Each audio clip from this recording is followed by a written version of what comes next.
We've been running a workshop programme throughout the year for different phases of the Apollo 50 programme to mark 50 years of the Apollo Pavilion. Around this one we're doing a project called Playful Places, where Steve Messam, the artist, and a couple of other artists, Sarah Cooper and Vicky Holbrook, are working with a couple of different secondary schools in Peterlee, or academies as they now are, and over a series of sessions they'll be developing their own ideas for temporary installations.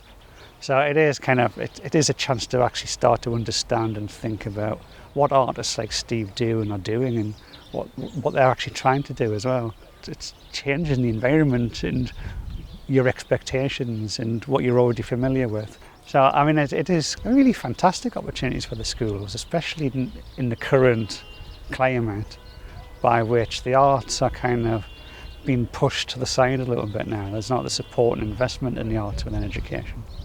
So opportunities like this, the schools really get excited by. And then there's the primary schools, of course. They've been coming down so they can come and visit and then also develop work in the classroom. I mean, when the kids have come here from the school, in the school groups, and actually on their own in the evening with their parents, and sometimes just on their own, you get this immediate reaction to it, and it really is joyous to say, whoa, can we go up? Yeah.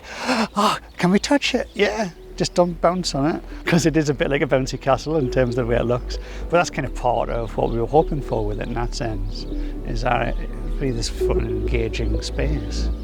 Yeah, that would kind of just make you smile.